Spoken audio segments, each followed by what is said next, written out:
But let's continue. Many doctrines are found in this book, and let me show you a few of them. The first general one is about mankind and labor, and that's where we spend a lot of our time, right?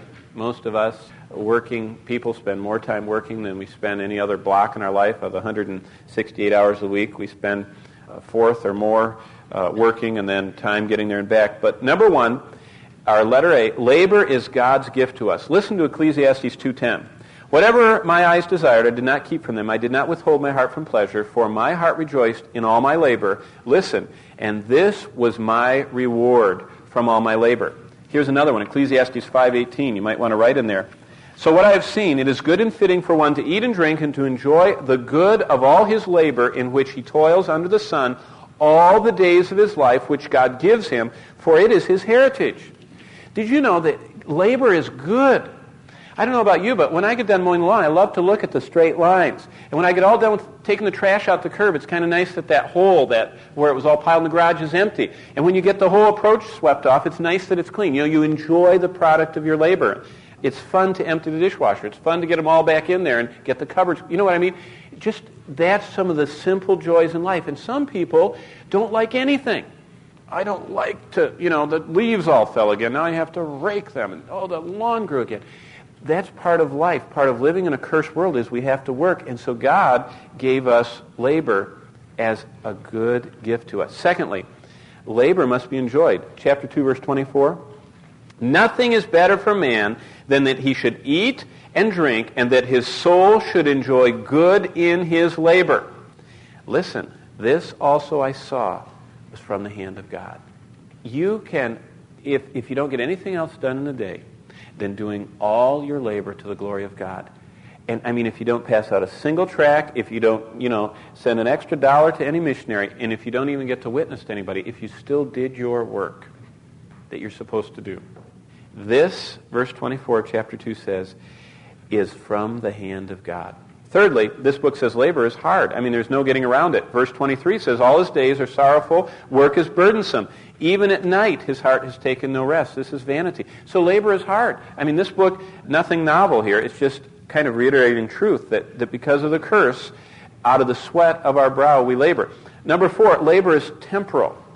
In the day of prosperity, verse 14 of chapter 7, be joyful. But in the day of adversity, consider. Surely God appointed the one as well as the other, so that man can find out nothing that will come after him. In other words, everything we do. I was reading this week about a man that did Semitic studies of Semitic literature. Semitic families are all the language groups around the Middle East and from Shem and Semitic studies. And this guy translated one dialect that only occurred for about 50 years in ancient literature that was found in clay tablets.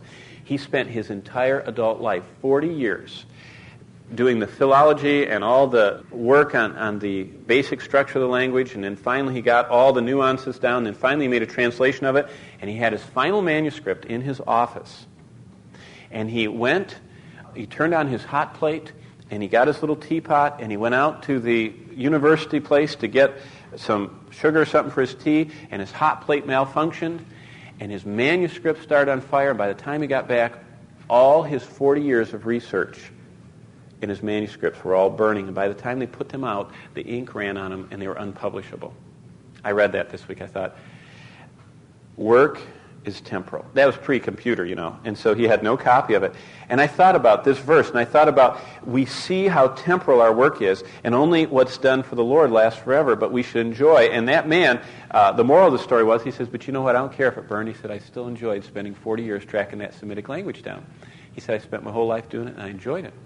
Now, to us, that sounds absurd, but there is joy in doing labor. Okay, letter E. Labor alone never satisfies. Ecclesiastes 5:10. He who loves silver will not be satisfied with silver. He who loves abundance will never be satisfied with increase. This is vanity. Here's another verse, Ecclesiastes 6:7. All the labor of man is for his mouth, yet his soul is not satisfied. You can satiate every desire and not be happy, because labor will not alone satisfy us. Ecclesiastes 10:8-9. He who digs a pit will fall in it. Whoever breaks through a wall will be bitten by a serpent. He who quarries stones will be hurt by them. He who splits woods may be endangered by it. There's no joy in just labor itself, because labor in itself cannot satisfy. If we see our labor as a gift from God, then that brings a divine perspective. But if we're living just under the sun and living just in the human realm, labor alone never satisfies. And even our labor is guided by God, letter F. Ecclesiastes 9:11 says this, I returned and saw under the sun that the race is not to the swift, nor the battle to the strong, nor bread to the wise, nor riches to the men of understanding, nor favor to men of skill, but time and chance happen to them all. Now, what he's talking about is that humanly speaking, they think it's just time and chance that they're succeeding, this one's not. But what he realized is, at the end of the book, and that's why he says this, that God is going to bring everything into judgment, that God is the one that's supernaturally orchestrating every event in our life. Those that live merely from an earth is all there is perspective, they say, wow, I won the lottery. What a lucky man I am. Did you hear the report of the guy that survived Everest? Remember all the ones that died? You know what, the one who was on the Time Magazine or Newsweek front page, you know what he said? Sheer, absolute, completely lucky. That's why I made it. And I thought, God gave you another chance. And you didn't even say, I'm thankful that God spared my life on the highest mountain on the earth.